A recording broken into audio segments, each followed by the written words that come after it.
Good morning everyone. नमस्कार सभी को। आई होप की क्लास शुरू होगी आपकी।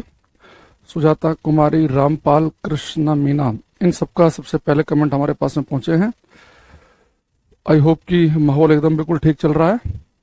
अगर आप मुझे सुन पा रहे हैं, देख पा रहे हैं तो बताएंगे एक बार, फिर शुरू करेंगे हम आज का रंगारंग कार्यक्रम।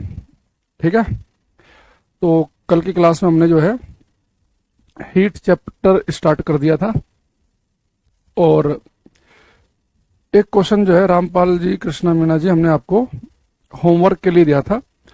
तो अगर आपने ट्राई किया है तो मुझे बताओ किस बच्चे का आंसर आया है इस क्वेश्चन का। ये क्वेश्चन आपको हमने दिया था और बोला था कि इसमें सारी वैल्यू पॉजिटिव है। ये गलत लिखा हुआ है।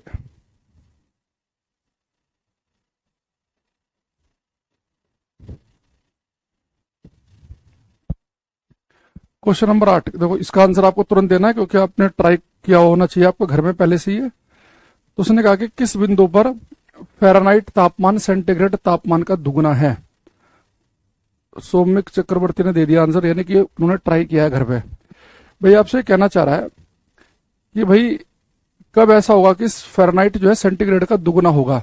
मतलब ये समझो कि अगर सेंटीग्रेड 160 है तो फ़ारेनहाइट आना चाहिए 160 का दुगुना 320। ये सेंटीग्रेड 13.2 है तो आना चाहिए 26.4। ये 12.3 है तो आना चाहिए 24.6। तो कब ऐसा होगा कि सेंटीग्रेड जो है वो फ़ारेनहाइट जो है सेंटीग्रेड का दुगुना होगा। किस बिंदु पर फ़ारेनहाइट तापमान सेंटीग्रेड तापमान का दुगुना है। तो मान लो कि डिग्री सेंटीग्रेड में अगर वैल्यू x है तो ये कहना चाह रहा है कि फ़ारेनहाइट में 2x होनी चाहिए। डिग्री सेंटीग्रेड में अगर वैल्यू x है तो फ़ारेनहाइट में होनी चाहिए इसकी दुगनी। तो ये आपसे पूछ रहा है। तो आपको पता है डिग्री सेंटीग्रेड और फ़ारेनहाइट में क्या रिलेशन है। Degree Celsius by 5 is equal to Fahrenheit minus 32/9। Centigrade कितना है x, फ़ारेनहाइट है 2x। क्रॉस मल्टीप्लाई करेंगे तो 9x आ जाएगा, 5 दूनी 10x माइनस 160 के बराबर। x की वैल्यू आ जाएगी माइनस 160 के बराबर। तो x की वैल्यू आ जाएगी माइनस 160 के बराबर। तो x क्या है बेटा, डिग्री सेंटीग्रेड। तो यानी कि सॉरी, ये प्लस का आएगा, ये इधर जाएगा ना प्लस 160। तो 160 ठीक। तो इसका आंसर बनेगा हमारा डी ऑप्शन। तो जिन बच्चों का डी आंसर आया है उनका सही है, और जिन्होंने ट्राई नहीं किया इसका मतलब कि वो सीरियसनेस है ही नहीं उनके अंदर। आपको क्वेश्चन कल करने के लिए दिया था। कल आपको भाई आपको रिलेशन बताए थे हमने इतने सारे कि इन सब में कि डिग्री सेल्सियस, फ़ारेनहाइट, केल्विन, इन सब में क्या रिलेशन बताया था। डिग्री सेल्सियस बाई 5 होता है फ़ारेनहाइट माइनस 32/9 के बराबर, या आगे लिखवाया था केल्विन माइनस 273.15/5 के बराबर। यहीं पे अगर आपने र्यूमर बताया था R माइनस 0/80, और एक था रैंकाइन माइनस 491.67/180। तो किसी एक को अगर दूसरे में बदलना है तो उसका फॉर्मूला बताया था। तो डिग्री सेंटीग्रेड को फ़ारेनहाइट में बदलना है तो इन दोनों को बराबर रखना है। फ़ारेनहाइट को केल्विन में बदलना है तो इन दोनों को बराबर रखना है। डिग्री सेल्सियस को केल्विन के बराबर रखना है तो इन दोनों को बराबर रखेंगे, 5 से 5 कट जाएगा तो डिग्री सेल्सियस डायरेक्ट हो जाएगा केल्विन माइनस 273 के बराबर। या ऐसी फ़ारेनहाइट को आपको र्यूमर में बदलना है या रैंकाइन में बदलना है तो सारे काम कर सकते हैं आप। लेकिन जो क्वेश्चन मैंने आपसे पूछा ये पिछले वाला, ये गिने चुने बच्चों ने ट्राई किया। इसका आंसर आते ही क्लास में जब आपको होमवर्क मिला था ये सबका ट्राई किया होना चाहिए था, सबको इसमें कमेंट करना चाहिए था तुरंत आते कि कल के क्वेश्चन का आंसर ये था। ठीक। अब एक क्वेश्चन ये वाला करो। यहां से हम 2-3 वैरायटी और देखेंगे। ये वाला ट्राई करेंगे सभी, देखते हैं इस वाले को कौन ठीक करेगा।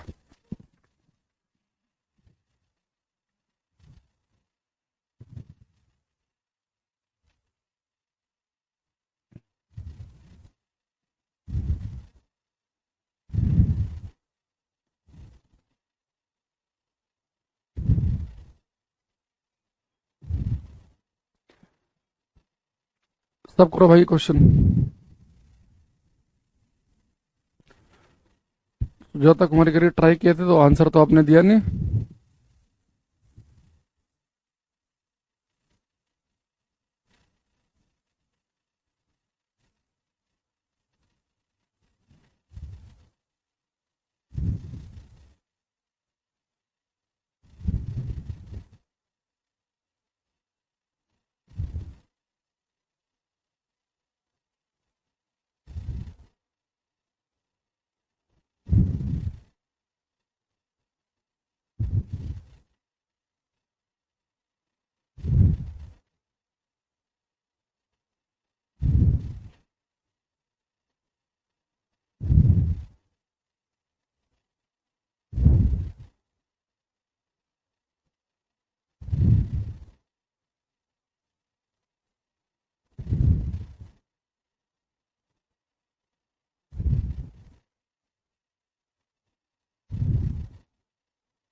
कुछ आंसर हमारे पास में आने लगे हैं। देखो, इसमें मैंने आपको पूरा समय दिया क्वेश्चन को समझने के लिए। इसने कहा है the difference in temperature between two bodies is 30 degree Celsius. तो कह रहा है कि दो निकायों के बीच तापमान में जो अंतर है वो 30 डिग्री सेल्सियस का है। बेटा, दो बॉडी है, इनमें जो तापमान का अंतर है वो 30 डिग्री सेल्सियस का है। तो हमारे से कह रहा है कि केल्विन में यही अंतर कितने का होगा, केल्विन में यह अंतर कितने का बनेगा, ये हमारे से पूछ रहा है। तो जिस बच्चे ने ऐसे क्वेश्चन किया होगा कि भाई डिग्री सेल्सियस दे रखा है तो केल्विन पूछा है, तो बहुत सारे उन्होंने ऐसा कर दिया होगा कि केल्विन क्या हो जाएगा, डिग्री सेल्सियस प्लस 273। ये फॉर्मूला आपको कल बताया था। तो डिग्री सेल्सियस 30, 273 जोड़ेंगे तो उन्होंने कर दिया 303। तो उन सबका हो गया गलत, जिनका आंसर 303 आया है। देखो भाई, ये फॉर्मूला आप कब लगाते हैं?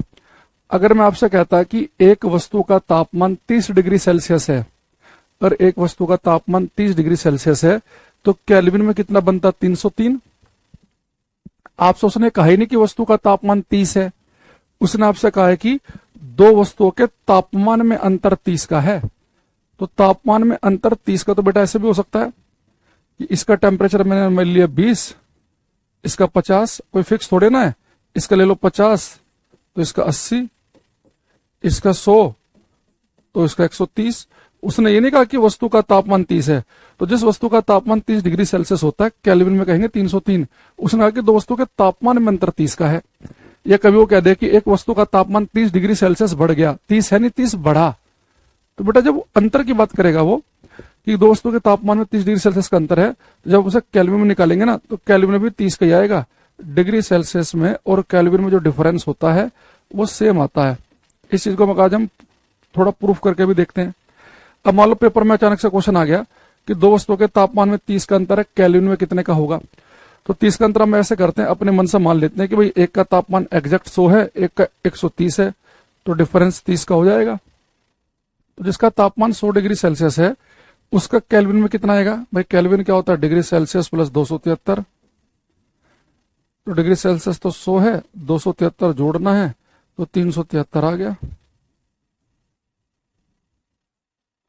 अच्छा, जिसका तापमान 130 है बेटा उसका केल्विन में कितना आएगा? डिग्री सेल्सियस प्लस 273 करो, 130 प्लस 273 तो कितना आ जाएगा? 403, है ना। अब यहां देखते देखना कि जिसका तापमान 100 डिग्री सेल्सियस था माना आपने, उसका केल्विन में आया 373, जिसका 130 माना उसका केल्विन में आया 403। अब डिफरेंस निकाल लो, 403 में से अगर 373 घटाएंगे तो डिफरेंस 30 केल्विन का ही आएगा। तो डिफरेंस होता है बेटा वो डिग्री सेल्सियस में केल्विन में सेम आता है। तो ध्यान से पढ़ लेना, अगर वो कहे कि वस्तु का तापमान 30 है तो केल्विन में आएगा 373, सॉरी 303।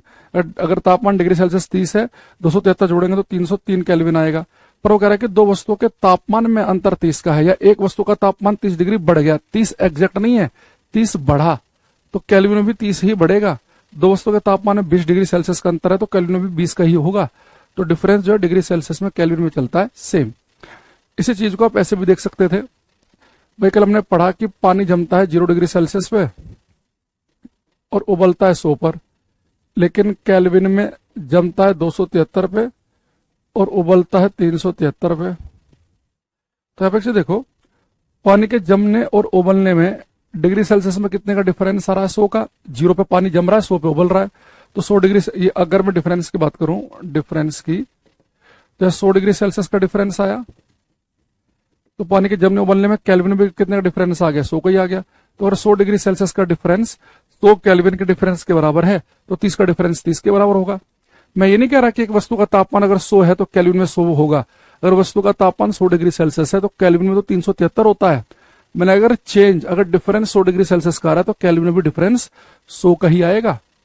ये ऐसे करके देख लेना, एक का तापमान 100 मान लो, एक का 200 मान लो, जिसका 100 माना उसका केल्विन में निकालना, जिसका 200 माना उसका निकालना केल्विन में, डिफरेंस करोगे फिर से 100 ही आएगा। तो किसी वस्तु का तापमान 30 डिग्री होना वो अलग चीज है, और तापमान 30 डिग्री बढ़ जाना या तापमान में अंतर 30 का होना ये बिल्कुल अलग चीज है। तो इस क्वेश्चन का आंसर जिस बच्चों ने 30 लिखा है यानी कि उसका ठीक है। जैसे कि सुधीर द्विवेदी ने 30 लिखा था इसका आंसर। इसके अलावा एक सौमिक चक्रवर्ती ने 30 लिखा था। बाकी ज्यादातर बच्चों ने मनीषा, मोहम्मद अजउद्दीन, रामपाल वगैरह ने, इन सब ने लिखा था इसका आंसर सी 303, तो उनका हो गया था गलत। ये वाला करना, अगर आप पिछली बात समझ में आई आपको तो अब ये वाला क्वेश्चन ट्राई करो। क्वेश्चन नंबर 10 करेंगे ट्राई।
अब इसका आंसर हमारे पास कुछ आ रहा है, देखो क्वेश्चन लिखा है the difference in temperature between two bodies is 30 degree centigrade, what is the difference in degree Fahrenheit.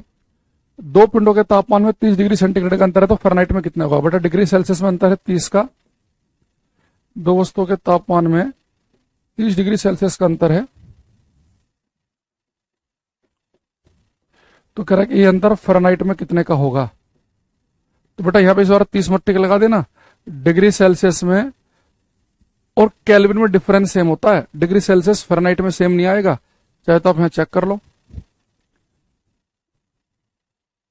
भाई डिग्री सेल्सियस में पानी जमता है 0 पर, उबलता है 100 पर, फ़ारेनहाइट में पानी जमता है 32 पर, उबलता है 212 पे। तो अगर मैं डिफरेंस की बात करूं, अंतर की, डिफरेंस की, तो बेटा यहाँ पानी के जमने उबलने में कितना डिफरेंस है, 100 डिग्री सेल्सियस का, तो 32 और 212 में डिफरेंस कितने का, 180 का। तो यानी कि जब डिग्री सेल्सियस में 100 का चेंज आता है तो फ़ारेनहाइट में 180 का चेंज आता है। तो जब यहाँ पे 1 डिग्री सेल्सियस का चेंज आएगा तो कितना होगा, 180 बटे 100 फ़ारेनहाइट का चेंज आ जाएगा। हमें डिफरेंस निकालना है 30 का, 180 बटे 100 गुणा 30, सोल्व करेंगे, 0 से गया 0, 0 से गया 0, 18 18 54, तो 54 फ़ारेनहाइट आ गया। तो जब 30 डिग्री सेल्सियस का डिफरेंस आएगा तो इधर आएगा 54 का। तो जिन बच्चों का सी आया है उनका एकदम ठीक है, 54। सोमिक, सुजाता, रामपाल बिल्कुल ठीक आंसर लिखा है इन्होंने, ठीक है। तो 54 का, तो अगर आप इस वाले फॉर्मूले से करेंगे तो गलत हो जाएगा। इस वाले फॉर्मूले से हमारा आंसर कब आता, अगर वो कहता है कि एक वस्तु का तापमान 30 डिग्री सेल्सियस है तो फ़ारेनहाइट में बताओ, तो आप इससे करते कि वस्तु का तापमान होता है एग्जैक्ट 30, तो फ़ारेनहाइट में हम निकाल लेते हैं यहाँ से। पर उसने कहा कि अंतर जो है वो 30 का है, तो अंतर ऐसे निकालते हैं कि जब यहाँ पे 100 का चेंज आया तो 180 के चेंज के बराबर है, तो एक का चेंज आएगा 180 बटे 100 के, तो 30 का कितने के बराबर आ गया। ऐसे डिग्री सेल्सियस में और केल्विन हमने क्या देखा था, वहां 100 का चेंज था, तो वहां भी 100 का ही चेंज था, तो सीधे सीधे हमारा आंसर आ गया था, ठीक है। इसके अलावा एक अब करेंगे, अब faulty thermometer question, faulty thermometer यानी कि खराब थर्मामीटर की बात करने वाले हैं अब हम क्लास में।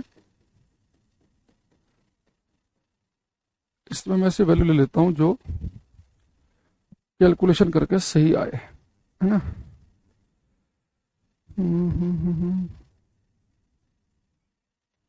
595 ठीक है। देखो एक बेटा फॉल्टी एक खराब थर्मामीटर है हमारे पास, मतलब थोड़ा फॉल्ट आ गया इसके अंदर। इसके साथ दिक्कत क्या है कि जब पानी उबल रहा होता है, पानी जब खद्दे लग रहे होते हैं, तो पानी जब उबल रहा होता है और हमने इसे चेक किया तो पानी उबलते पानी का टेम्परेचर ये 95 बता रहा है, तो थोड़ा कुछ गड़बड़ हो गई है। ये 100 नहीं बता रहा, उबलते पानी का तापमान बता रहा है 95, और फ्रीजिंग पॉइंट बता रहा पानी का ये 5 डिग्री सेल्सियस। और एक ऐसा थर्मामीटर हो जिसके अंदर कुछ कमी आ गई है, तो वो बॉइलिंग पॉइंट बताता है 95, 100 की जगह और फ्रीजिंग पॉइंट को बताता है वो 5 जीरो की जगह। तो ऐसा थर्मामीटर अगर हम किसी कमरे में लेके गए और ये थर्मामीटर कह रहा है कि भाई कमरे का टेम्परेचर जो है वो 59 डिग्री सेल्सियस है, तो बताओ कि करेक्ट टेम्परेचर क्या होगा। फाइंड करेक्ट टेम्परेचर, तो आपको सही तापमान निकालना है। यदि एक वोल्टेज थर्मामीटर एक कमरे का तापमान 59 डिग्री सेल्सियस बताता है और ये वोल्टेज थर्मामीटर है, इसका फ्रीजिंग पॉइंट, ये फ्रीजिंग पॉइंट 5 शो करता है, बॉइलिंग पॉइंट 95, हिमांक 95 और क्वथनांक 95 शो करता है, एक वोल्टेज थर्मामीटर है। तो अगर किसी कमरे का तापमान 59 बता रहा है तो करेक्ट टेम्परेचर क्या होगा, ये आपको बताना है। करो ये।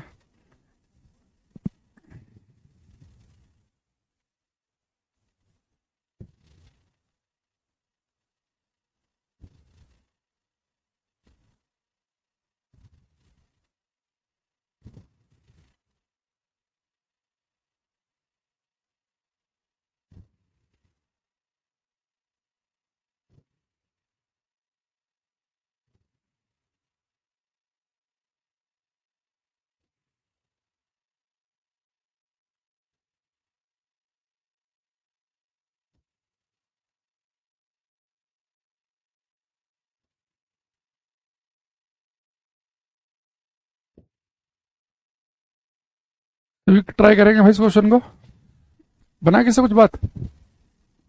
देखो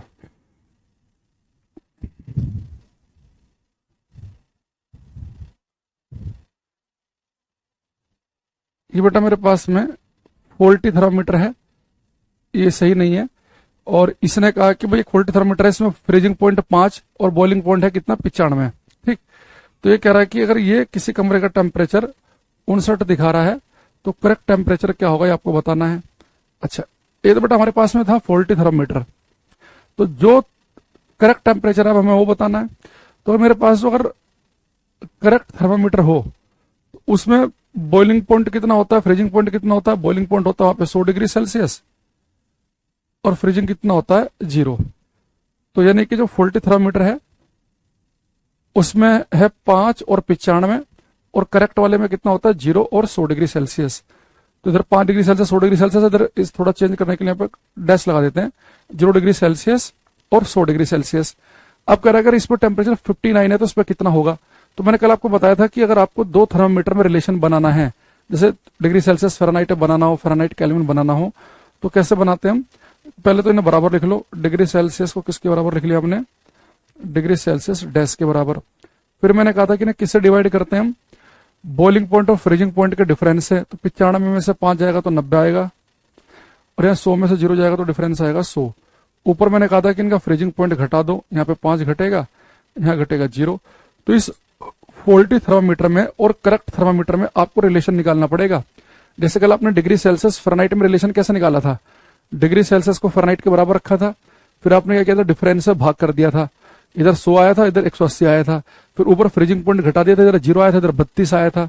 तो ऐसे अगर पेपर में कभी वोल्टी थर्मामीटर देगा और कहेगा कि भाई करेक्ट टेम्परेचर बताओ, तो वोल्टी थर्मामीटर में और करेक्ट थर्मामीटर में रिलेशन कैसे बनाएंगे। भाई यहाँ पे डिग्री सेल्सियस है, यहाँ पे डिग्री सेल्सियस डैश लिख लिया मैंने, वरना दोनों तरफ एक जैसी हो जाएगा तो कंफ्यूजन ना हो। तो दोनों को पहले बराबर रखा, फिर डिफरेंस से भाग कर दिया, 95 में से 5 गया 90, यहाँ डिफरेंस से भाग किया 100, और ऊपर आपको पता है फ्रीजिंग पॉइंट हम घटाते ही हैं। अब हमारा काम हो गया। तो हमारे पास में जो वोल्टी थर्मामीटर है उस पर टेम्परेचर कितना है बेटा, हमारे पास 59 है ना। मैं इधर कहाँ पे करूँ इसे, यहीं पे लिख देते हैं 59 माइनस 5, नीचे क्या लिखा है 90। करेक्ट थर्मामीटर, करेक्ट टेम्परेचर हमें निकालना है, नीचे है 100। तो 59 में से 5 जाएंगे तो बचेगा 54, नीचे लिखा है 90, तो डिग्री सेल्सियस बटे 100, तो 0 से गया 0, 9 5 9 45 9 6 54, तो डिग्री सेल्सियस डैश आ गया 60। यानी कि अगर वोल्टी थर्मामीटर जो है टेम्परेचर 59 बता रहा तो एक्चुअल में टेम्परेचर 60 डिग्री सेल्सियस होगा। तो वोल्टी थर्मामीटर में और करेक्ट जो थर्मामीटर है उनमें कैसे रिलेशन निकालते हैं, उन दोनों के बीच में पहले आपको एक फॉर्मूला डिजाइन करना पड़ेगा। और फॉर्मूला किस आधार पर डिजाइन करेंगे, जो हमने कल डिग्री सेल्सियस फ़ारेनहाइट या डिग्री सेल्सियस केल्विन में जो फॉर्मूला बनाया था ना, वैसे ही वोल्टी थर्मामीटर में और करेक्ट थर्मामीटर में भी आप बना सकते हैं। अच्छा, ऐसे ही एक क्वेश्चन मैं आपको और दे रहा हूं, उस और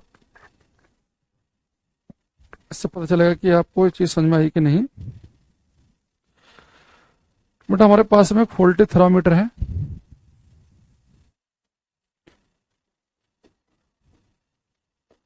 वोल्टी थर्मामीटर। अच्छा वोल्टी थर्मामीटर है, इस फ्रीजिंग पॉइंट ये दिखा रहा है 10 डिग्री सेल्सियस, और ये दिखा रहा है बॉइलिंग पॉइंट दिखा रहा है 130। तो उस पर फ्रीजिंग पॉइंट है 10 और बॉइलिंग पॉइंट है क्वथनांक है 130। तो कह रहा है कि अगर इस थर्मामीटर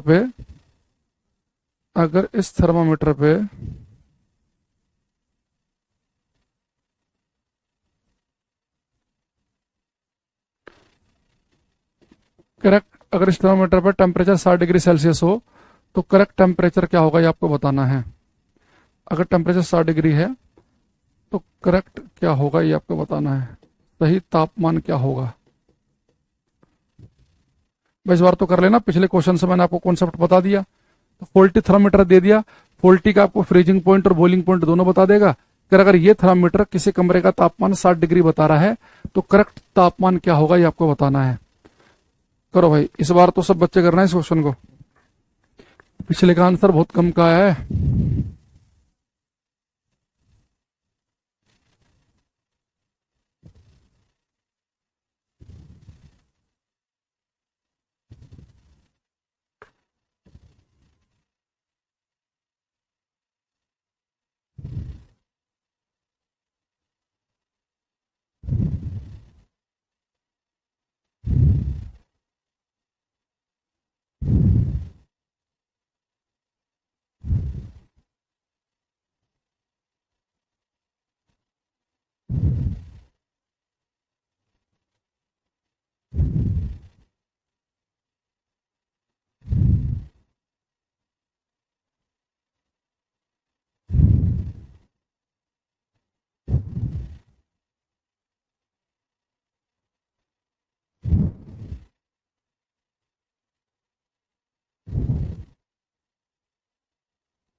कुछ आंसर हमारे पास में आ रहे हैं, देखते हैं किसका सही है।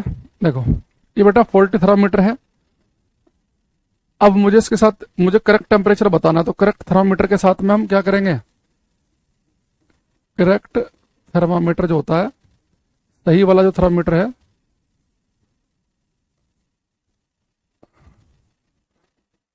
उसमें पानी किस तापमान पे जमता है, 0 पर, और उबलता कितने पर है, 100 पर।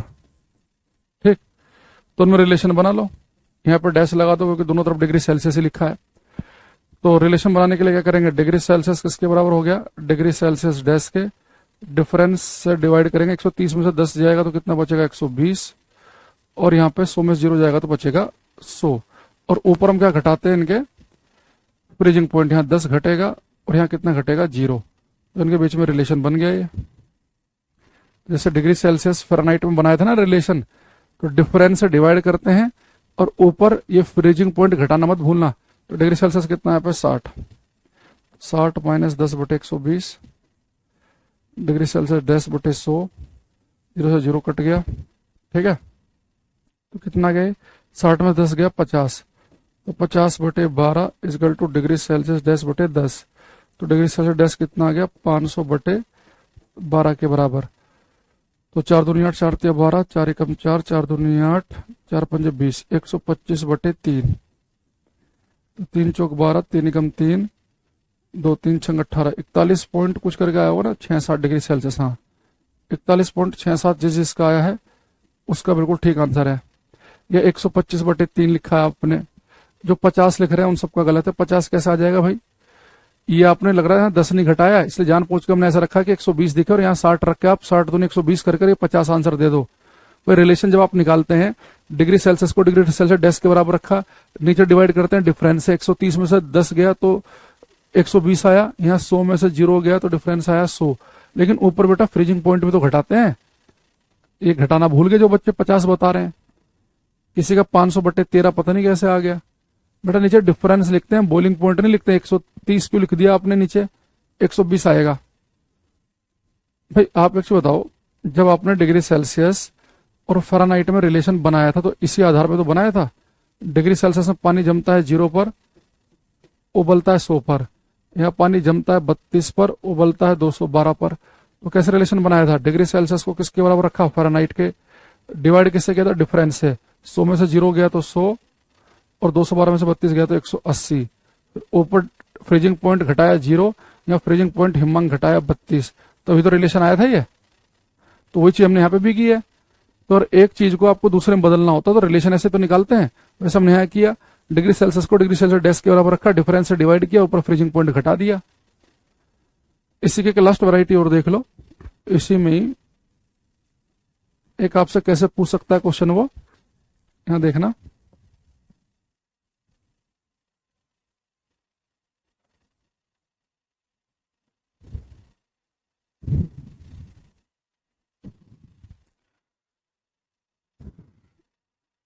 छोटा मान लो कि हमारे पास में कोई एक नया थर्मामीटर मार्केट में आया है, और ये नया थर्मामीटर जो है मार्केट में कह रहा है कि पानी जब जमेगा, पानी का जो फ्रीजिंग पॉइंट है, ये थर्मामीटर कह रहा है कि पानी का जो फ्रीजिंग पॉइंट है वो 39W। जैसे डिग्री सेल्सियस स्केल है, फ़ारेनहाइट है, केल्विन, ऐसे मान लो नई स्केल आई है W स्केल। तो W स्केल करेगी जब पानी जमेगा आज के बाद, तो हम ये नहीं कहेंगे 0 डिग्री सेल्सियस तापमान, हम कहेंगे 39W है, 39। और ये कह रहा है कि जब पानी उबलेगा तो पानी का जो उबलना है उसे हम बताएंगे 239W। तो ये कह रहा है कि अगर ये जो स्केल है W स्केल, ठीक, तो कह रहा है कि अगर हमारे पास में एक नई स्केल मार्केट में आई, नई स्केल मार्केट के अंदर आई है, और ये स्केल कह रही है कि पानी का जो जमना है वो 39W है और पानी का उबलना जो है वो 239W है। तो बताओ अगर किसी कमरे का तापमान जो है अगर वो 39 डिग्री सेल्सियस हो तो W स्केल उसी तापमान को कितना बताएगी। ये वाली स्केल जहां पे पानी 39 पे जमता है, 239 पर उबलता है, तो अगर किसी कमरे का तापमान 39 डिग्री सेल्सियस हो तो W स्केल पर वो तापमान कितना होगा। पानी का जमना है 39, पानी का उबलना है 239W। तो जिस कमरे का तापमान 39 डिग्री सेल्सियस है तो W स्केल पर कितना तापमान आएगा, ये करो।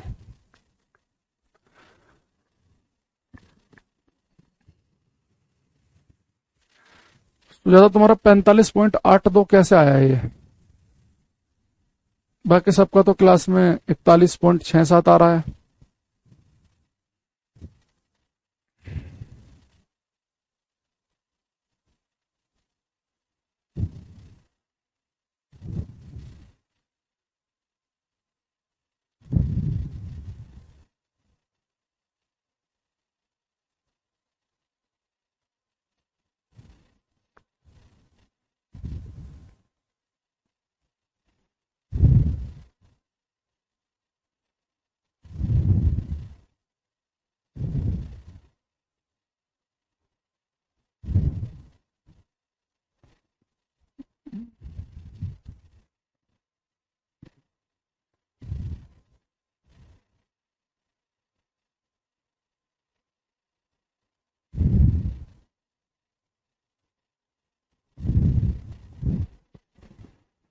किसी का आंसर नहीं आया अभी तक मेरे पास। मैं देखो आपसे कह रहा है कि अगर टेम्परेचर जो है 39 डिग्री सेल्सियस और W स्केल में कितना होगा, तो यानी कि आपको डिग्री सेल्सियस और W में रिलेशन बना लो। हाँ, मोहम्मद अजरुद्दीन ने बिल्कुल सही आंसर दिया इस क्वेश्चन का, बढ़िया लगा देखकर। यहाँ देखो बेटा, डिग्री सेल्सियस में आपको जब भी डिग्री सेल्सियस को देखो, आप समझो ना, तापमान दिया डिग्री सेल्सियस में, बताना किस में, W में, तो डिग्री सेल्सियस और W में रिलेशन बना लो। जैसे रामपाल ने बनाया, मनीषा का गलत हो गया। भाई जब भी हम क्या करते हैं, अभी तक हम क्या कर रहे थे, आज तक हमें टेम्परेचर दिया है किसमें, डिग्री सेल्सियस में, उससे बदलना था फ़ारेनहाइट में। टेम्परेचर दिया डिग्री सेल्सियस में, बदलना था केल्विन में। टेम्परेचर दिया डिग्री सेल्सियस में, बदलना है मान लो कि रैंकाइन में। जब भी हमें एक में रिलेशन दे और दूसरे में निकालना हो तो उनके बीच का फॉर्मूला बनाना पड़ेगा ना। सो में गलत हो गया भाई तुम्हारा, दोबारा करो। तो डिग्री सेल्सियस में पानी जमता है 0 पर और उबलता है 100 डिग्री सेल्सियस पर। तो डिग्री सेल्सियस और डब्ल्यू में रिलेशन नहीं बना सकते आप, तो डब्ल्यू को बराबर रखो किसके, डिग्री सेल्सियस के, और डिवाइड किससे करते हैं, उबलने और जमने का डिफरेंस है। 239 में से 39 जाएगा तो डिफरेंस यहाँ 200 आएगा, 100 में से 0 जाएगा तो डिफरेंस यहाँ कितना आएगा, 100। ऊपर क्या घटाते हैं हम, फ्रीजिंग पॉइंट, यहाँ 39 घटेगा,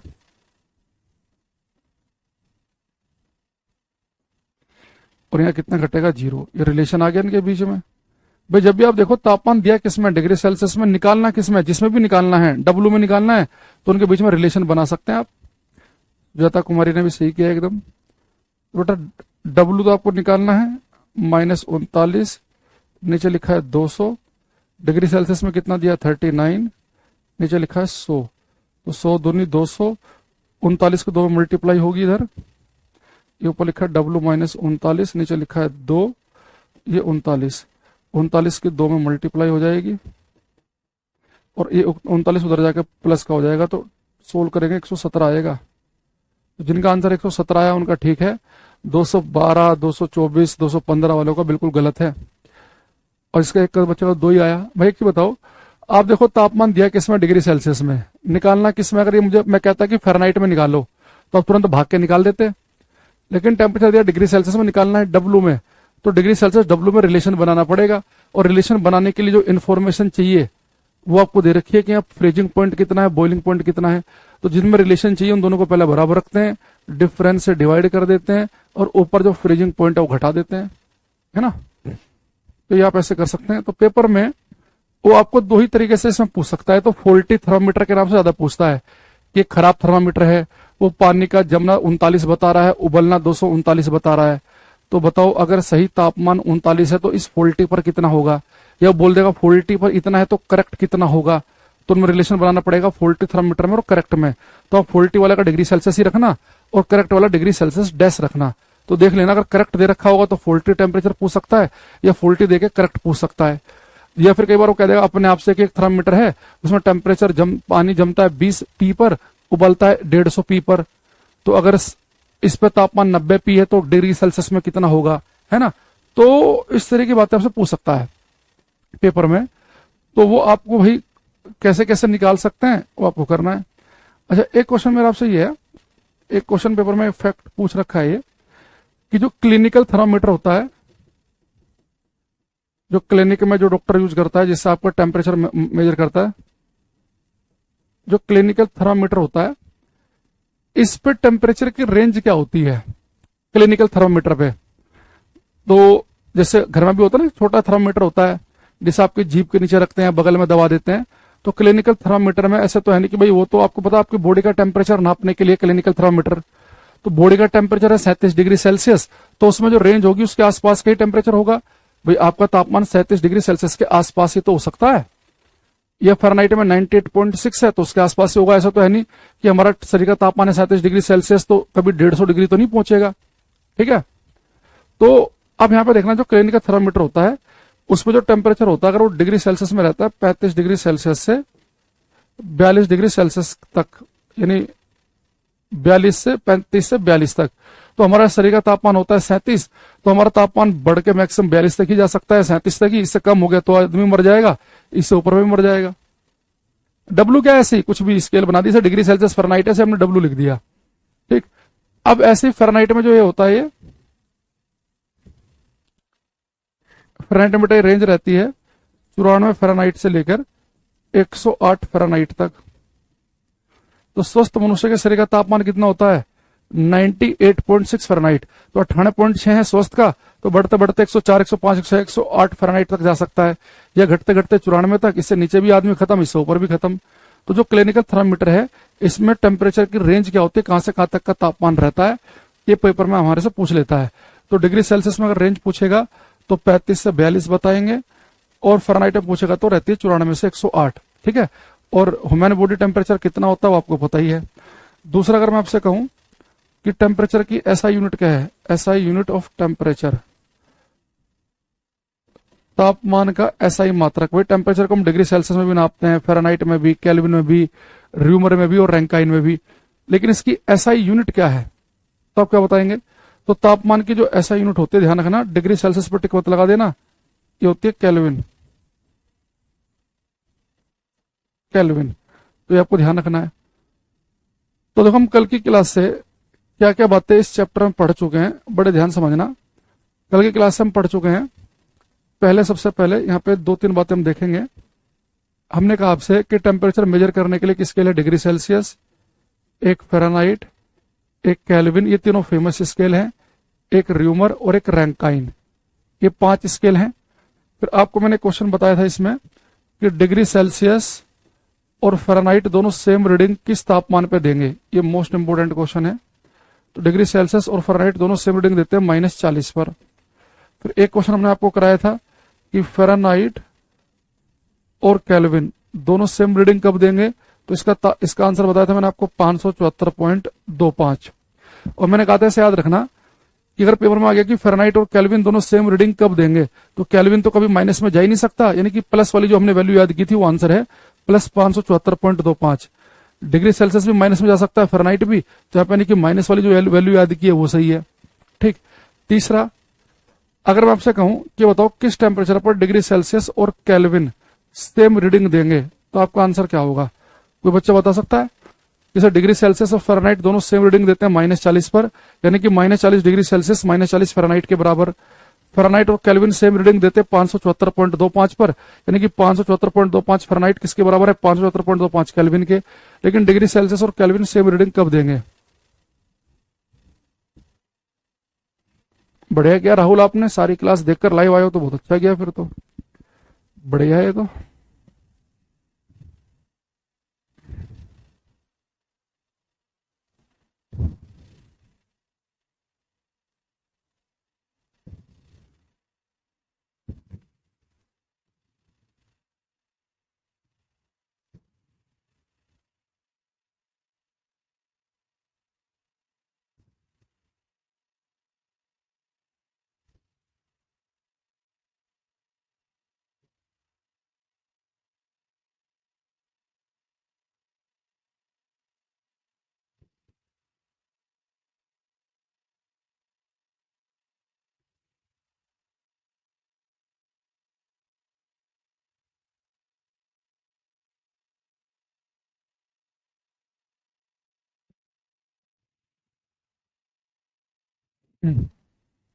तो मैं चेक करते बिल्कुल सही लिखा, देखो मैंने कहा कि बेटा डिग्री सेल्सियस और केल्विन सेम रीडिंग कब देंगे, तो डिग्री सेल्सियस और केल्विन में आपको रिलेशन पता है कि डिग्री सेल्सियस किसके बराबर होता है बेटा?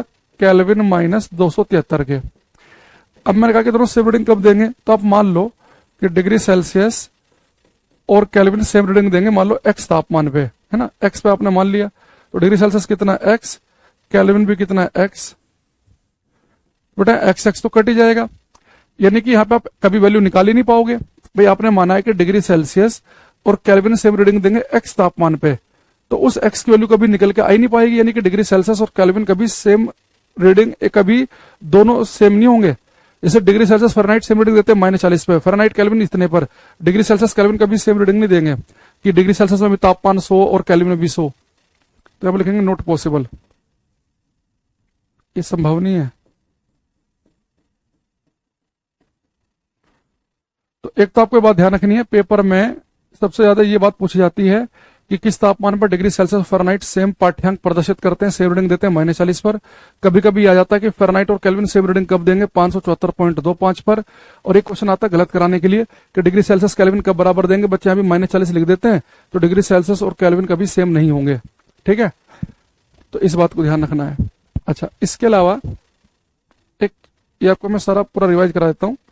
एक छोटी सी बात आपको यहाँ पे एक, और ये 3 फेमस स्केल हैं, इनमें 2-3 बातें और ध्यान रखनी है। क्या क्या? फिर डिग्री सेल्सियस में हमने पढ़ा कि पानी जमता है 0 पर, उबलता है 100 पर, ये आपको रट गए होंगे। फ़ारेनहाइट में पानी जमता है 32 पर, उबलता है 212 पे। केल्विन में पानी जमता है 273 पे और उबलता है 373 पे। ठीक। दूसरा, ह्यूमन बॉडी टेम्परेचर कितना होता है? स्वस्थ मनुष्य के शरीर का तापमान human body temperature degree Celsius में 37, 98.6 फ़ारेनहाइट, और केल्विन में था 310 केल्विन। ठीक। इसके अलावा मिनिमम टेम्परेचर कितना हो सकता है, न्यूनतम संभव तापमान। तो मिनिमम पॉसिबल टेम्परेचर जो है वो केल्विन में हो सकता है, डिग्री सेल्सियस में हो सकता है -273.15 डिग्री सेल्सियस। फ़ारेनहाइट में मिनिमम टेम्परेचर हो सकता है -459.67 फ़ारेनहाइट, और केल्विन में मैंने बताया था आपको 0। ठीक है। इसके अलावा अगर हम बात करें कि डिग्री सेल्सियस और फ़ारेनहाइट सेम रीडिंग कब देते हैं, -40 पर। तो -40 डिग्री सेल्सियस बराबर था -40 फ़ारेनहाइट के। लेकिन फ़ारेनहाइट और केल्विन कब बराबर थे, फ़ारेनहाइट और केल्विन ये दोनों बराबर हैं 574.25 फ़ारेनहाइट बराबर था 574.25 केल्विन के। ठीक। अच्छा, मैक्सिमम टेम्परेचर कितना हो सकता है, न्यूनतम तो 0 केल्विन हो सकता है, मैक्सिमम की कोई लिमिट नहीं है। मैक्सिमम जो टेम्परेचर है वो इनफाइनाइट तक कितना भी हो सकता है, मैक्सिमम कितना भी हो सकता है। ठीक। तो अब मुझे देखो इसी के अंदर कितने सारे क्वेश्चन आपको इंक्लूड हो गए, ये यहां पर लिख देता हूं मैं। मिनिमम पॉसिबल टेम्परेचर, न्यूनतम संभव तापमान, डिग्री सेल्सियस में -273.15, फ़ारेनहाइट में -459.67, केल्विन में 0। ठीक। पानी का फ्रीजिंग पॉइंट, पानी किस किस तापमान पर जमता है, 0 पर, 32 फ़ारेनहाइट, 273 केल्विन पर। पानी का बॉइलिंग पॉइंट, क्वथनांक 100 डिग्री, 212, 373 डिग्री सेल्सियस फ़ारेनहाइट कब बराबर होंगे, यहाँ लिखा है, फ़ारेनहाइट केल्विन कब बराबर होंगे, यहाँ लिखा है। कोई डाउट है किसी बच्चे को, जितने मैंने आपको बताया है इसमें, इससे बाहर जितना मैंने आपको बताया प्रीवियस ईयर करके देखना, किसी भी एग्जाम का टेम्परेचर स्केल में इससे बाहर नहीं पूछ सकता आपसे वो। एक डिफरेंस वाला क्वेश्चन ध्यान रखना कि डिग्री सेल्सियस में अगर 100 का डिफरेंस आता है तो केल्विन में भी 100 का डिफरेंस। तो डिफरेंस डिग्री सेल्सियस में फ़ारेनहाइट में सेम चलता है, लेकिन डिफरेंस डिग्री सेल्सियस फ़ारेनहाइट में सेम नहीं चलता। डिग्री सेल्सियस केल्विन में तो सेम आया था, तो अगर यहाँ पे 30 डिग्री सेल्सियस का चेंज आया था तो यहाँ भी 30 का ही चेंज आया था। लेकिन डिग्री सेल्सियस में जब 30 का चेंज आया था तो फ़ारेनहाइट में आया था 54 का, क्योंकि जब यहाँ 100 का चेंज आता है तो हमने यहाँ पढ़ा कि यहाँ 180 का चेंज आता है। ये सारी बातें हम क्लास में पढ़ चुके हैं। टेम्परेचर की ऐसा यूनिट क्या बनेगी वो हम पढ़ चुके हैं, केल्विन बनेगी। वो कौन सा थर्मामीटर है जो नेगेटिव में टेम्परेचर नहीं बता सकता, केल्विन, क्योंकि केल्विन में मिनिमम तापमान ही 0 है, कभी नेगेटिव नहीं बताएगा। 0 केल्विन को हम एब्सोल्यूट 0, परम शून्य तापमान भी कहते हैं। 0 केल्विन पर किसी सिस्टम की एंट्रोपी 0 हो जाती है। 0 केल्विन पर किसी पदार्थ के मोलिक्यूल्स वाइब्रेट करना बंद कर देते हैं। ये सारे क्वेश्चन मैंने आपको करा दिए हैं। अब कोई भी डाउट हो किसी बच्चे का इससे, इस टॉपिक से जुड़ा हुआ, तो बेहिचक पूछ सकता है वो। यहां तक बताओ। वाटर का ट्रिपल पॉइंट आगे आएगा, वहां पर कोई ट्रिपल पॉइंट थोड़े ना पढ़ा रहे हैं तुम्हें। ये टेम्परेचर स्केल से पूछ कहा मैंने कि जो टेम्परेचर स्केल तक,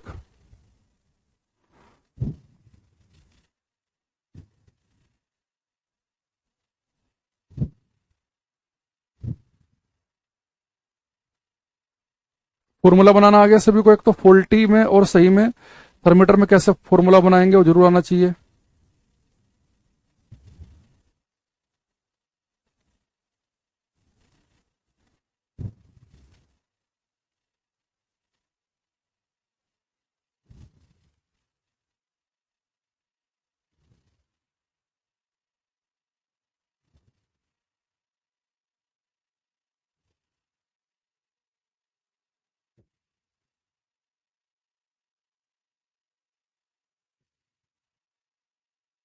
क्लियर है? ठीक है। कल की क्लास और आज की क्लास को जोड़ के अगर आप इतना कर लोगे ना तो मामला बन जाएगा इसमें। ठीक। देखते हैं अगर एक आध इसमें अगर हमें मिल जाए।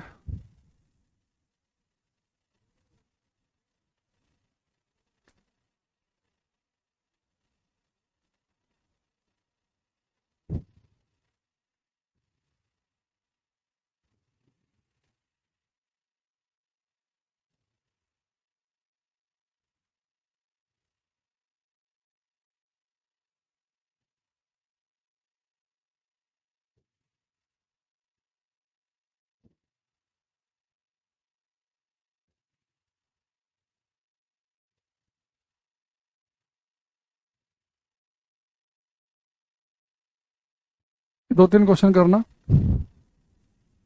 पहले ये करो। इसने कहा है to convert temperature from Celsius to Kelvin you must, तापमान को सेल्सियस से केल्विन में बदलने के लिए आपको क्या करना होगा। तो बेटा क्वेश्चन को समझने की कोशिश करना, क्या कह रहा है ये, कह रहा है तापमान को सेल्सियस से बदलना है केल्विन में, यानी कि टेम्परेचर आपके पास सेल्सियस में है, या डिग्री सेंटीग्रेड का एक ही बात है, तो आपके पास टेम्परेचर है डिग्री सेल्सियस में, तो उसे केल्विन में बदलने के लिए आपको क्या करना पड़ेगा, ये बताओ।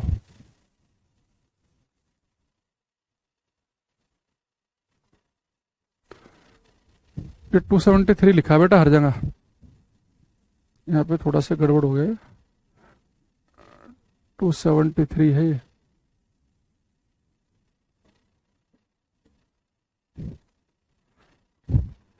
जहां पर भी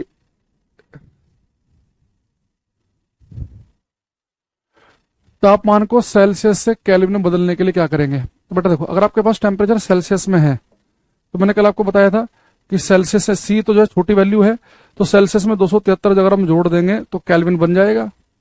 जैसे अगर मैं आपसे कहूं कि स्वस्थ मनुष्य के शरीर का तापमान 37 डिग्री सेल्सियस है, तो 37 डिग्री सेल्सियस में 273 जोड़ते हैं तो केल्विन कितना आ जाता है, 310।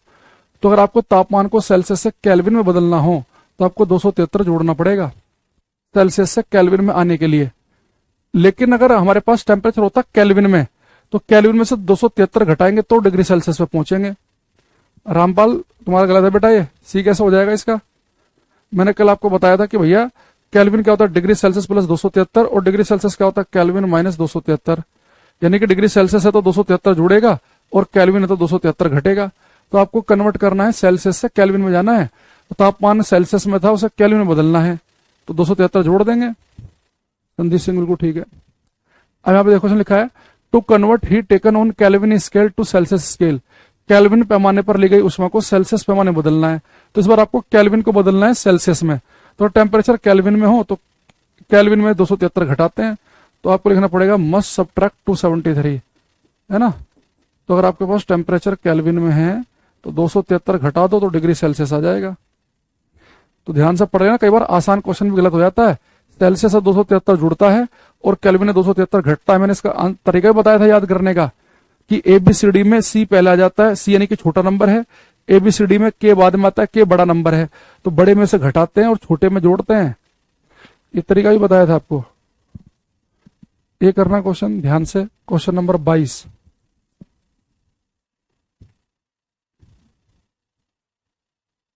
मोहम्मद अजरुद्दीन, सुजाता, संदीप, रामपाल, मनीषा, रोहित कुमार। इसने कहा कि मेल्टिंग पॉइंट ऑफ आइस, बर्फ का गलनांक क्या है। बेटा बर्फ किस तापमान पे गलता है, 0 डिग्री सेल्सियस पे, तो डिग्री सेल्सियस में होना चाहिए कितना, 0। ये माइनस 273 लिखा है, गलत है। और आपको पता है कि 0 डिग्री सेल्सियस है, डिग्री सेल्सियस से अगर केल्विन में जाना है 273 जोड़ेंगे तो 0 डिग्री सेल्सियस 273 केल्विन के बराबर होता है, तो इसका भी आंसर ए ऑप्शन बनेगा। तो जल्दीबाजी में किसी और पर टिक मत लगा देना, आसान क्वेश्चन कैसे गलत होते हैं ये बताने के लिए है। सर मैं अभी 65 क्लास पर पहुंचा हस्बैंड, और 30 मई को कोर्स कंप्लीट हो जाएगा सर, थोड़ा टाइम इंक्रीज करा दीजिए। हमने ये बात कल की क्लास में बता दी है, टेम्परेचर इंक्रीज होगा क्या होगा, कल की क्लास देखो, शुरुआत के 10 मिनट, ठीक है। एक ये है what is the relationship between Celsius to Kelvin, Celsius और केल्विन में क्या रिलेशन है। तो आपको पता भैया सेल्सियस केल्विन में क्या रिलेशन है, हमने पढ़ रखा कि पानी जमता है 0 डिग्री सेल्सियस पर और केल्विन में जमता है 273.15 केल्विन पर, यानी कि 0 डिग्री सेल्सियस जो है 273 केल्विन के बराबर है। 0.15 कई बार नहीं लिखेगा पेपर में वो, है ना। तो बाकी सारे रिलेशन गलत हैं। 37 डिग्री सेल्सियस जो है उस डिग्री सेल्सियस में 273 जोड़ोगे तो 310 केल्विन आना चाहिए। या 98.6 डिग्री सेल्सियस में 273 जोड़ोगे तो बड़ी वैल्यू आएगी, ये भी गलत हो गया, है ना। तो 0 केल्विन तो माइनस 273 डिग्री सेल्सियस के बराबर होता है, ये प्लस लिख रखा है, ये भी गलत हो गया। तो बी आंसर है। भाई डिग्री सेल्सियस है तो 273 जोड़ दो, तो देखो यहां से ही आंसर आ रहा है। 98.6 डिग्री सेल्सियस 273 जोड़ दो, 273 जोड़ो, ये सब गलत है।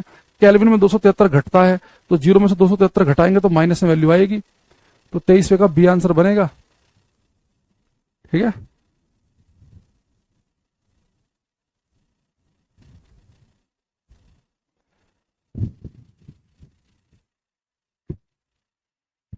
अब ये टेम्परेचर स्केल बेटा मेरी तरफ से हो गया कंप्लीट, है ना। अब आएंगे हम नेक्स्ट एक वैरायटी पर।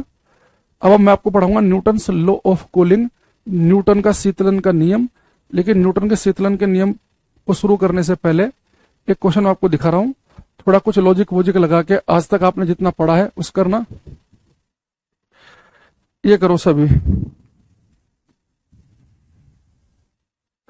रेजोनेंस होता अनुनाद, रेजोनेंस होता है, जैसे मान लो कि कोई भी चीज जो है उसकी एक नेचुरल फ्रीक्वेंसी होती है। जो बच्चा पूछ रहा है तो वो कोई भी वस्तु एक नेचुरल फ्रीक्वेंसी पर, एक प्राकृतिक आवर्ती पर वाइब्रेट कर रही होती है। अगर उसकी फ्रीक्वेंसी किसी एक्सटर्नल फ्रीक्वेंसी से मैच कर जाए तो रेजोनेंस की कंडीशन बन जाती है।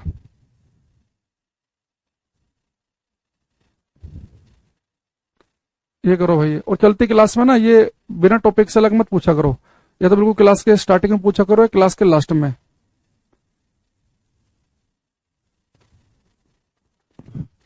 इसने कहा है एक विशिष्ट दिन और समय पर चूरू में तापमान 48 डिग्री सेल्सियस और शिमला में तापमान 24 डिग्री सेल्सियस था। सभी प्रकार से समान धातु के दो कपों में चूरू में 95 डिग्री सेल्सियस और शिमला में 71 डिग्री पर पानी था। इन दोनों में से कौन सा कप पहले कमरे के तापमान पर पहुंचा, ये आपसे पूछ रहा है। देखो इसने हमारे से क्या कहा कि हमारे पास में दो कप हैं, है ना। एक कप ये है, एक कप ये, एक कप ये। आप कहोगे कप तो लग नहीं रहे, अब इनका हम कप बनाएंगे, ठीक है। तो एक कप ये हमारे पास में और एक कप ये है। एक तरह के दोनों कप जो है बिल्कुल एक जैसे हैं। मान लो कि आपने 6 कप का एक जोड़ा खरीदा और उन 6 में से 2 कप आपने ले लिए, एक कप ये, कप ये। ये कप जो है बेटा ये चूरू में है, राजस्थान में,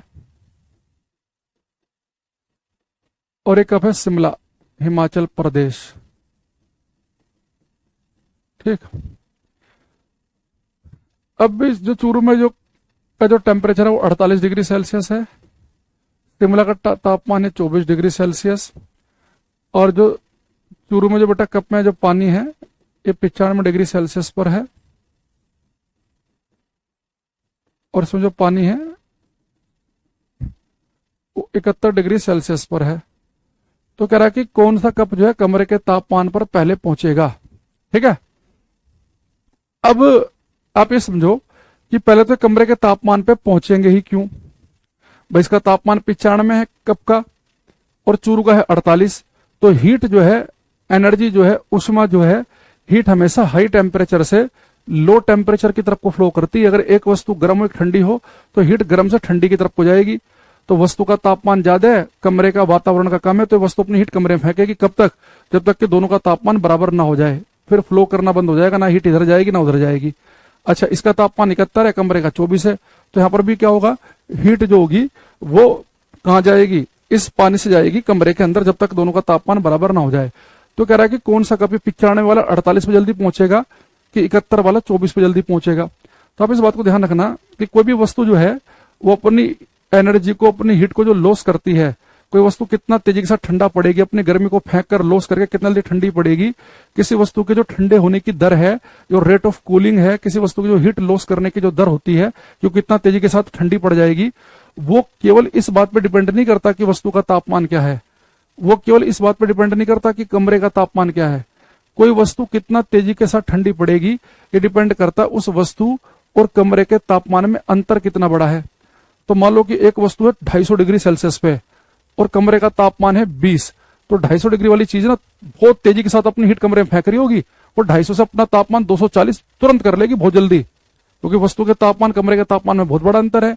लेकिन वस्तु कमरे का तापमान है 20 और वस्तु का तापमान है 35, तो 35 वाली 25 पे बहुत जल्दी नहीं पहुंचेगी, और 10 डिग्री का तापमान उतना जल्दी नहीं गिराएगी, क्योंकि वहां 20 और 35 कमरे के तापमान में बहुत बड़ा डिफरेंस नहीं है।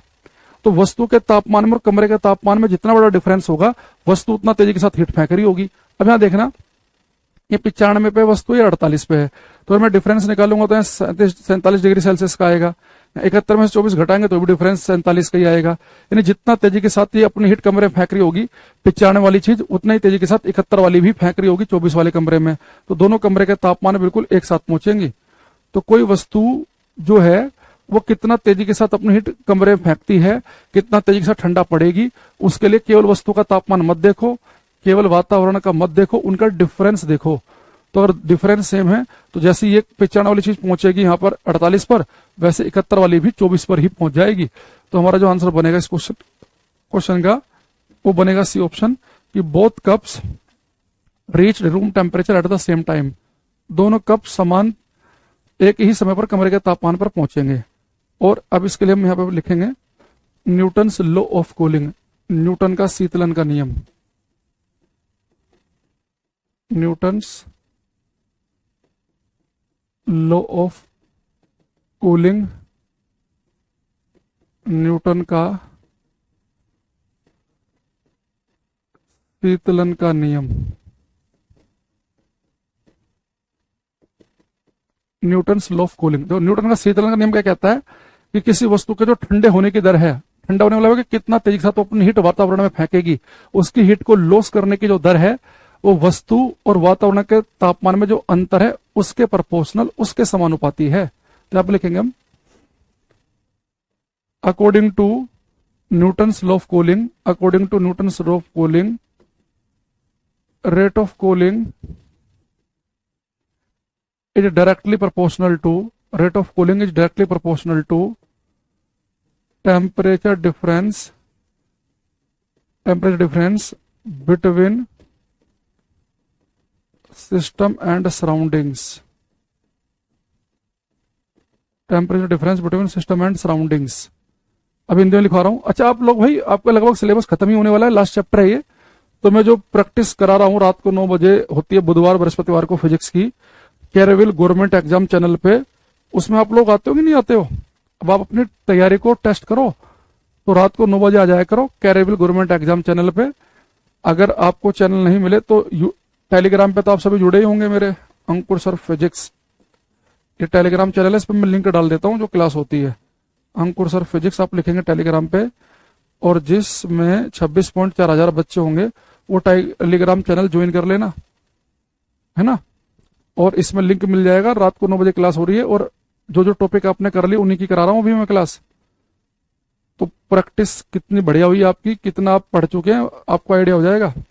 तो हिंदी में लिखेंगे न्यूटन के शीतलन के नियम के अनुसार, न्यूटन के शीतलन के नियम के अनुसार, न्यूटन के शीतलन के नियम के अनुसार किसी वस्तु के ठंडे होने की दर, किसी वस्तु के ठंडे होने की दर, किसी वस्तु के ठंडे होने की दर वस्तु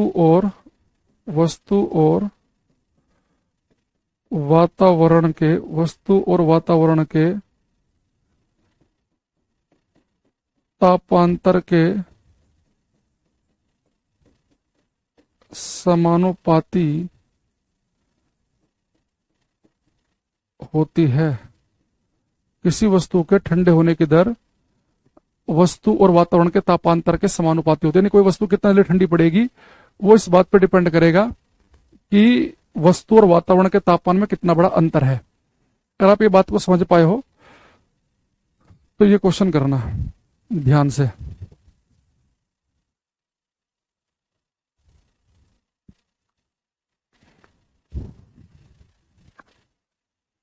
तो बच्चे ट्राई करेंगे इस क्वेश्चन को।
कोई यहाँ हमारे पास में आ रहे हैं। मनीष का हो गया है गलत, संदीप सिंह का है ठीक।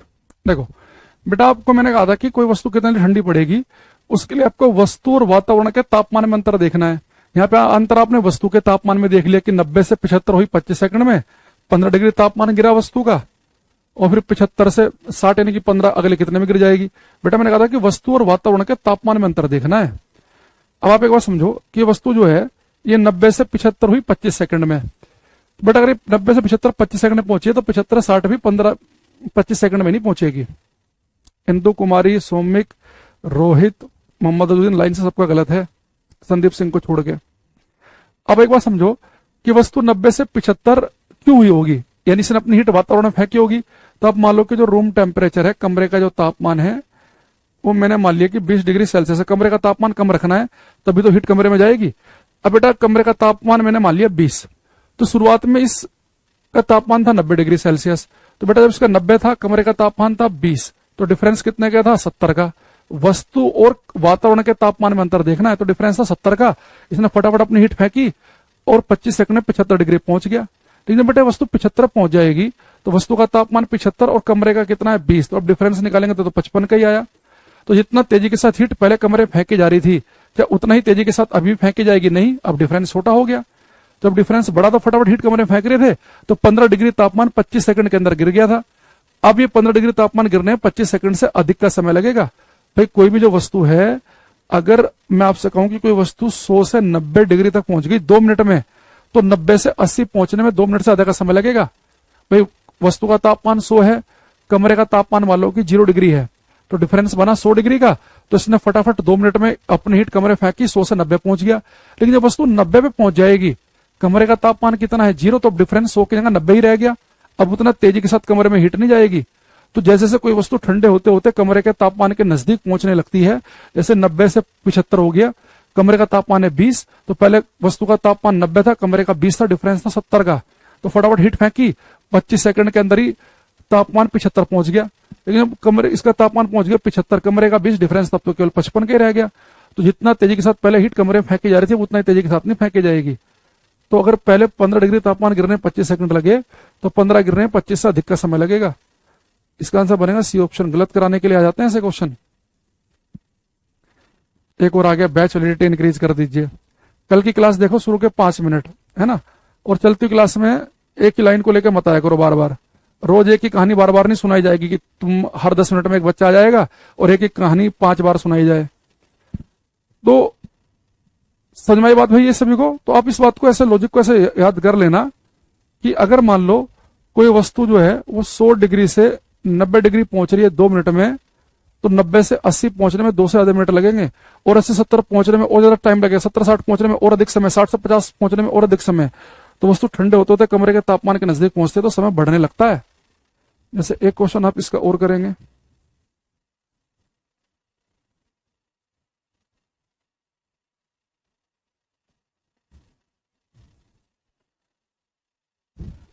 पानी से भरी एक बाल्टी एक कमरे में रखी जाती है। समय T1 मिनट में 75 डिग्री सेल्सियस 70 डिग्री सेल्सियस। समय T2 मिनट में 70 से 65 डिग्री सेल्सियस और समय T3 में 65 डिग्री सेल्सियस से 60 डिग्री सेल्सियस तक ठंडी होती है। तो इंग्लिश में सही लिखा है, a bucket full of water is kept in a room and it cools from 75 to 70 in T1 minute. 75 से 70 से 65 होती है T2 मिनट में, और 65 से 60 होती है T3 मिनट में। तो कौन सा ऑप्शन सही है ये बताना आपको।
ओके, अब यहां देखना, एक और मूर्ख आ गया, देखो थोड़ी देर में, हर 10 मिनट में एक मूर्खता का सर्टिफिकेट लेके ही जाता है, वैलिडिटी बढ़वा दो। कितने बच्चों को बताया भाई वैलिडिटी बढ़वा दो? अरे कल शुरू के 4-5 मिनट मैंने वैलिडिटी बढ़ेगी, क्या होगा, सारी बात बताई है। क्लास तो हमें देखनी है नहीं, बस हम क्लास इकट्ठी करते जा रहे हैं, और जब बैच खत्म होने वाला होता है तो हमारे हाथ पैर फूल जाते हैं, फिर उसके बाद बढ़ा दो, कर दो। भाई कल की क्लास देख लो, बता रखा है। अब देखो, ये बाल्टी बेटा 75 से 70 पहुंची T1 मिनट में, तो जैसे 70 से 75 होने में T1 मिनट लगा, तो आपको पता है कि 70 से 65 होने में अधिक समय लगेगा, और 65-60 होने में और ज्यादा समय लगेगा। तो सबसे कम समय क्या होगा, T1, उससे ज्यादा होगा T2, उससे ज्यादा होगा T3। तो 20 का आंसर सही है। न्यूटन लॉ ऑफ कूलिंग से हमने किया है। अब कल मैं आपको इसका न्यूमेरिकल भी कराऊंगा। अभी तो देखो हमें केवल ये पता चला कि कोई वस्तु 100 डिग्री से 90 डिग्री होने में 2 मिनट लेती है, तो 90 से 80 होने में 2 मिनट से ज्यादा लेगी, पर 2 से ज्यादा लेगी तो कर कितना, 2.5 मिनट की, 3 मिनट की, 4 मिनट। वैसे क्वेश्चन हम कल की क्लास में करेंगे, ठीक है। तो कल की क्लास में न्यूटन लॉ ऑफ कूलिंग का फॉर्मूला भी देखेंगे, इसका न्यूमेरिकल कर लेंगे। तो आज के लिए हम इतना ही रखते हैं, बाकी हम मिलेंगे कल की क्लास में ना, कल फ्राइडे को। और एक ही बात मत पूछा करो रोज आगे, वैलिडिटी बढ़ा दो। इसका मतलब यह है कि आप लोगों की क्लास पूरी हुई नहीं है। क्लास हो गई 90-92 में, और आप अभी 50-55 पे ही घूम रहे हो। तो इसलिए आप जब डेली लाइव क्लास नहीं लोगे तो आपको पता ही नहीं चलेगी करंट में बात क्या हो रही है क्लास के अंदर। समस्या वहां पे है। तो इसलिए हर बच्चे को अलग अलग बताना पड़ेगा, तो भाई फिर क्लास नहीं ले पाएंगे हम। रेजोनेंस के बहुत सारे एग्जाम्पल हो सकते हैं, जैसे कि कोई ब्रिज है, कोई पुल है, तो कोई भी जो ब्रिज है वो एक नेचुरल फ्रीक्वेंसी से वाइब्रेट कर रहा होता है। और आपने देखा होगा कि जब कोई सेना का एक मार्च जाता है, वैसे कदम ताल मिलाते जाते हैं, तो जो किसी ब्रिज को क्रॉस कर रहे होते हैं तो उनका कदम ताल वो तोड़ देते हैं, वो नॉर्मली चलते हैं एक आम इंसान की तरह। क्यों? जब कदम ताल से आप चलते हो ना, तो उस कदम ताल की एक पर्टिकुलर फ्रीक्वेंसी होती है, मिक्स नहीं होंगी कि भाई सब अलग अलग चलेंगे तो अलग अलग फ्रीक्वेंसी होगी, लेकिन जब सब एक ही कदम ताल बना के चलेंगे तो पर्टिकुलर फ्रीक्वेंसी होगी। अगर वही फ्रीक्वेंसी जो पुल की फ्रीक्वेंसी, जिस फ्रीक्वेंसी से पुल वाइब्रेट कर रहा है, अगर पुल जिस फ्रीक्वेंसी से कंपन कर रहा है, अगर वो फ्रीक्वेंसी सैनिकों की फ्रीक्वेंसी से मैच कर जाए तो रेजोनेंस आ जाएगा, अनुनाद आ जाएगा। यानी कि जिस फ्रीक्वेंसी से वो पुल वाइब्रेट कर रहा था उसके जो एम्पलीट्यूड है ना वो बढ़ जाएगा, वो ज्यादा तेजी के साथ वो क्या करने लगेगा, ज्यादा तेजी के साथ वाइब्रेट करने लगेगा, तो पुल टूट सकता है।